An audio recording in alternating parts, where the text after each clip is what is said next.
வழங்கப்பட்டிருக்கும். யாருக்கு வழங்கியிருக்காங்க, யாரால் வழங்கப்பட்டதுங்கிறது முக்கியம். இப்போ மாடல் கோட் ஆஃப் கான்டக்ட் இருக்கும்போது எந்த நடவடிக்கையும் இருக்கக்கூடாதுன்னு சொல்லும்போது இதை அந்த மாடல் கோட் ஆஃப் கான்டக்டை அமல்படுத்த வேண்டிய அரசு அதிகாரிகளை தவறிழைத்தால் யார்கிட்ட போய் சொல்கிறது? இப்போ அந்த செல்ஃபோன்கள் அங்கன்வாடி பணியாளர் போன்ற அரசு பணியாளர்களுக்கு அரசாங்கம் கொடுத்ததா சொல்லப்படுது. சரி, அப்படி இருந்தாலும் அதை இப்போ எப்படி கொடுக்க முடியும்? நீங்கள் நோட்டிஃபிகேஷனுக்கு முன்னாடி கொடுத்துருக்கணும். அதை யாரும் கேள்வி கேட்க போகிறதில்ல. நோட்டிஃபிகேஷனுக்கு பிறகு அவ்வாறு நீங்கள் கொடுத்தீர்களானால் அது மாடல் கோட் ஆஃப் கான்டக்டுக்கு எதிரானது, அந்த விதிமுறைகளுக்கு எதிரானது.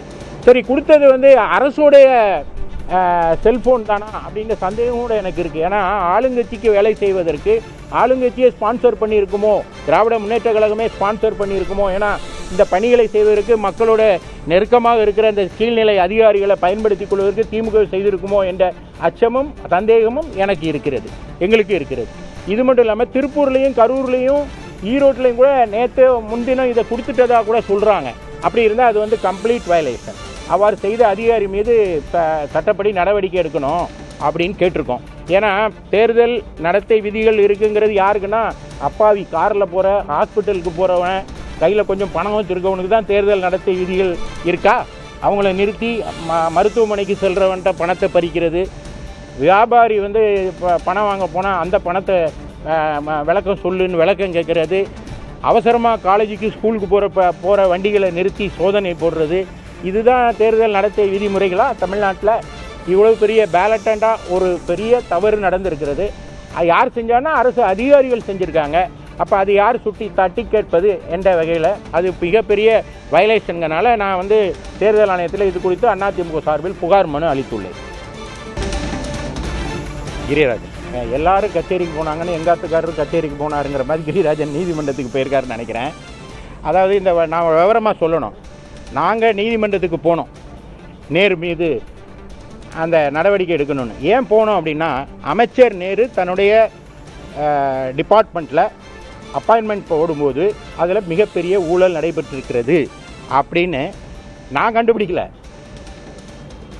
இடி கண்டுபிடிச்சு. அமலாக்கத்துறை அவர் சம்பந்தப்பட்ட இடங்களில் ரைடு நடத்தும் போது கிடைத்த ஆவணங்களின் அடிப்படையில் அதை தமிழ்நாடு டிஜிபிக்கு அனுப்பிச்சு, அக்டோபர் மாதத்தில் அனுப்பிச்சு அது மேலே நடவடிக்கை எடுக்கணும்னு சொல்லியிருக்காங்க. இடி எந்த அதிகாரத்தில் இதை சொல்லுதுன்னா, பிஎம்எல்ஏ ஆக்ட் 66(2) பிரிவு இருக்குது. அதுபடி ஒரு லாஃபுல் அத்தாரிட்டி, ஒரு விசாரணை ஏஜென்சி தன்னிடம் கிடைக்கிற ஒரு தகவலை அது உண்மையாக இருக்கும் பட்சத்தில் அந்த தகவலை சம்பந்தப்பட்ட இன்னொரு விசாரணை அமைப்புக்கு கொடுத்து அது மீது நடவடிக்கை எடுக்க சொல்லலாம். ஏன்னா இடி அமலாக்கத்துறை எந்த சட்டத்தின் அடிப்படையில் ரைடு பண்ணுதோ அதில் பண்ணுது. ஆனால் அதை ஊழல் வழக்கை யார் தாக்கல் செய்ய முடியும்னா தமிழ்நாடு காவல்துறை தான் பண்ணணும். இந்த மாதிரி டிஜிபிக்கு அனுப்புகிறாங்க. டிஜிபி அதை வாங்கி வச்சுக்கிட்டு அதை ஊற போட்டுட்டான்னு நாங்கள் கோர்ட்டில் சொல்லுவோம். ஊற போட்டுட்டார். அதுக்கப்புறம் அதில் நடவடிக்கையே எடுக்கலை. அவ்வாறு எடுக்காமல் இருக்கும்போது சென்னை உயர்நீதிமன்றம் வேற ஒரு வழக்கில் ஒரு அப்சர்வேஷன் சொல்லுச்சு. இது மாதிரி விஷயங்களில் நீடியே திருப்பி வழக்கு பதிவு பண்ணுங்கன்னு கேட்க முடியாது, ஒரு தனிநபர் கேட்க முடியும்னு சென்னை உயர்நீதிமன்றம் ஒரு அப்சர்வேஷன் சொல்லியிருக்கு. இந்த சூழ்நிலையில் பிரதான எதிர்க்கட்சியாக இருக்கிற அனைத்து இந்திய அண்ணா திராவிட முன்னேற்ற கழகம் தான் அதை தட்டி கேட்கணும். ஏன்னா அதை நீதிமன்றத்தில், மக்கள் மன்றத்தில், சட்டமன்றத்தில் இதை எடுத்து வைக்கிற பொறுப்பும் கடமையும் அதிமுகவுக்கு இருக்குது. ஏன்னா நாங்கள் தான் தொடர்ந்து திராவிட முன்னேற்ற கழகத்தினுடைய சட்டம் ஒழுங்கு சீர்குலைவை, ஊழலை, அவங்களுடைய எடுத்தேன் கவிழ்த்தேன் என்று ஆட்சி நடத்துகிற தன்மையை பல மட்டங்களில் கேள்வி கேட்கிற அமைப்பாக அதிமுக இருக்குது. அதை தான் நாங்கள் தான் செஞ்சிட்ருக்கோம். எனவே ஒரு வழக்கு தொடுத்தேன். நான் அதிமுக சார்பில் நான் தான் வழக்கு தொடுத்தேன். ஏன்னா ஏற்கனவே இது குறித்து பத்திரிகைகள் வந்திருக்கு. ஆனால் இன்னும் தமிழ்நாடு அரசு டிஜிபி நடவடிக்கை எடுக்கல அப்படின்னு சொல்கிறோம். அப்போ அவ்வாறு இடி கொடுத்த தகவல்கள் தவறாக இருந்தால் இடி மேலே மான நஷ்ட வழக்கோ அல்லது கிரிமினல் வழக்கையோ தமிழ்நாடு அரசு தொடுத்திருக்கணும், அமைச்சர் தொடுத்திருக்கணும். என் மேலே அப்படி எதுவுமே இல்லையே, எப்படி நீங்கள் இப்படி கொடுப்பீங்கன்னு. ஆனால் அவங்களும் வாயை மூடிட்டு அமைதியாக இருந்தவரோன்னே இந்த மிகப்பெரிய மயான அமைதியை கலைக்கிறதுக்கு, உண்மையை வெளிக்கொண்டுவதற்கு நான் வழக்கு தொடுத்தேன். இந்த வழக்கு விசாரணையின் முடிவில் சென்னை உயர்நீதிமன்றம் ஒரு உத்தரவை பிறப்பிச்சுது. அதாவது உடனடியாக ஃபோர்த் வித் அப்படிங்கிற வார்த்தையை சொன்னாங்க. உடனடியாக அமைச்சர் நேரு மீது லஞ்ச ஒழிப்புத்துறை ஒரு வழக்கு பதிவு செய்யணும் அப்படின்னு சொன்னாங்க. அப்போ லஞ்ச ஒழிப்புத்துறை உடனடியாக பதிவு செஞ்சுருக்கணும்ல, இது நீதிமன்ற ஆர்டர் தானே. குப்பனுக்கும் சுப்பனுக்கும் ஆர்டர் போட்டால் உடனே அதை இம்ப்ளிமெண்ட் பண்ணணும்னு நினைக்கிறது தானே அரசியலமைப்பு சட்டம். அதை விரட்டுற அரசாங்கமே அதை செய்யலை. செய்யலன்னொன்னே நாங்கள் வந்து நீதிமன்ற அவமதிப்பு வழக்கை தொடுக்கிறோம். அந்த நீதிமன்ற அவமதிப்பு வழக்கு தொடுத்தே கிட்டத்தட்ட 15 நாள் ஆச்சு, அதுக்கு மேலே ஆயிடுச்சு. அப்போ அந்த வழக்கு விசாரணைக்கு வருகிற போது அவங்க சொன்னாங்க, நாங்கள் வந்து அந்த பர்டிகுலர் வழக்கில் ஏற்கனவே கொடுத்த தீர்ப்பில் ஒரு பகுதியை வந்து நாங்கள் வந்து ரிவிஷன் போட போகிறோம் அப்படின்னு மட்டும் சொன்னாங்க. ஆனால் இன்றைக்கி வர ரிவிஷனும் போடலை, அப்பீலும் போல. ஏன்னா ஏற்கனவே சென்னை உயர்நீதிமன்ற தீர்ப்புக்கு உச்சநீதிமன்றத்தில் தடை வாங்கியிருக்கணும், அப்படி இல்லைன்னா எஃப்ஐஆர் போட்டிருக்கணும் அல்லது ரிவிஷன் போட்டிருக்கணும். எதையுமே செய்ய மாட்டேன் அப்படின்னு வாய்மூடி ஒரு கள்ள மௌனம் காக்கிறது விஜிலன்ஸ் ஆன்டி கரப்ஷன். எனவே இந்த வழக்கு இன்றைக்கு வந்திருக்கணும், இன்றைக்கி பட்டியலில் இல்லை. எனவே எங்களுடைய வழக்கறிஞர் சென்று அதை வந்து இன்றைக்கி நீதிமன்றத்தில் கேட்டார். என்னன்னு கேட்டார்னா, இன்றைக்கி வரல அப்படின்னு உயர்நீதிமன்ற தலைமை நீதிபதி அமர்வில் சொன்னோடனே, தலைமை நீதிபதி புதிதாக வந்திருப்பவர், அவருக்கு இந்த வழக்கு குறித்து தெரிந்திருக்க முடியாது. எனவே அவரிடம் அந்த ஏற்கனவே பழைய இதற்கு முன்பாக இருந்த உத்தரவு, தலைமை நீதிபதி போட்ட உத்தரவை படித்து பார்த்துவிட்டு அவர் வந்து ரெஜிஸ்ட்ராரை அழைத்து விளக்கம் கேட்டு வரும் உடனடியாக அந்த வழக்கை வந்து போடுவதற்கு நான் ஏற்பாடு செய்கிறேன், நாங்கள் நடவடிக்கை எடுப்பேன்னு சொல்லியிருக்கார். இது வந்து கோர்ட்டு விஷயம். கிரிராஜனை பொறுத்தவரையில் இந்த வழக்குக்கு லாவணி பாடணுங்கிற 10 லட்சப்பாட்டு பாடுறாராம்.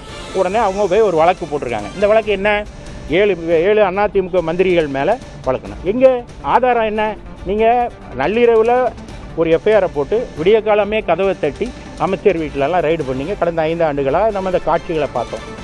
அப்போ ஆதாரம் இருந்தால் தான் வழக்கை நீங்கள் சார்ஜ் ஷீட் போட்டிருக்கீங்களே, ஒன்றுமே இல்லையே, எதுவுமே போடலையே. எனவே தேர்தல் சமயத்தில் அதிமுக மீது ஒரு ஊழல் கரை, திமுக மீது ஒரு குற்றச்சாட்டை அதிமுக மீது வைக்கணுங்கிறதுக்காக போடப்பட்ட ஒரு மெலோ டிராமா அதான் இந்த வழக்கு என்று தெரிவித்துக் கொள்கிறேன்.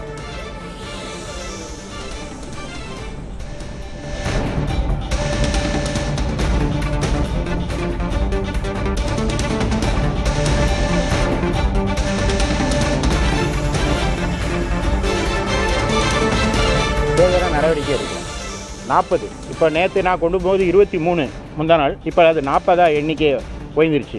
எல்லா இடங்களிலும் அது அமைக்கப்பட்டிருக்குது. மாவட்ட ஆட்சித்தலைவர்னு ஒருத்தர் இருக்கார், எதுக்கு இருக்காருன்னு தெரில. நம்ம மீடியாக்கள், நான் என்ன கேட்குறேன்னா, மீடியாக்கள் யாரும் அங்கே போய் அதை எடுக்க மாட்டேங்கிறீங்களே? ஏன் நீங்கள் உங்களுக்கு அங்கே கரூரில் ரிப்போர்ட்டர் இல்லையா? அதை எடுத்து போடுங்க சார். நீங்கள் அதை வந்து நான் சொன்னது உண்மைதானா அப்படிங்கிறத, ஏன்னா திமுக தரப்பு நான் குற்றச்சாட்டு வச்சுட்டேன், கம்ப்ளைண்ட் கொடுத்துட்டேன், அவங்க நடவடிக்கை எடுக்கல எலெக்ஷன் கமிஷன். இது ஒரு புறம் இருக்கட்டும், நான் கொடுத்தேன்ல திராவிட முன்னேற்ற கழகத்தின் சார்பில் அதுக்கு பதிலே இல்லை. அங்கே அண்ணன் ஆர்எஸ் பாரதி கூட அதை லாபகமாக அதோடைய பதிலை எலெக்ஷன் கமிஷன் நடவடிக்கை எடுக்கும் என்று சொல்லி அவர் சீஃப் எலெக்ஷன் கமிஷனர் மாதிரி ஒரு ஆர்டரை போட்டுட்டு போனாருங்க. ஆனால் இன்னும் நடவடிக்கை எடுக்கலை. அப்போ பத்திரிகையாளர் நீங்கள் என்ன செஞ்சுருக்கணும்னா, அது உண்மைதானா, இன்பதுரை சொன்னது உண்மைதானான்னு நீங்கள் கரூரில் இருக்கிற நிருபர்களை அனுப்பிச்சு நீங்கள் வந்து அதை எடுக்க போயிருக்கணும். ஆனால் பாவம் திருச்சியில் ஏற்கனவே இப்போ தான் ஒரு நிருபர் வந்து கல்குவாரி நான் சொன்னேன்னு போய் பார்த்து, அவர் ஏற்கனவே ஹாஸ்பிட்டல்லேருந்து வந்தாரான்னு இன்னும் தெரியல. அது மேலே அவர் போனவர் மீதே திராவிட முன்னேற்ற கழக அரசு வழக்கு போட்டுடுச்சு, கல்குவாரிக்கு போனவங்க மேலே. ஆக இவ்வளவு மோசமாக. சேலம் மாவட்டத்தில் தேர்தல் நடத்தை விதிகள் மீறப்படுவதாக அதிமுக எம்பி இன்பதுரை புகார் தெரிவித்திருக்கிறார். அங்கன்வாடி பணியாளர்களுக்கு செல்போன் கொடுத்தது விதி மீறல் என்றும் அவர் தெரிவித்திருக்கிறார்.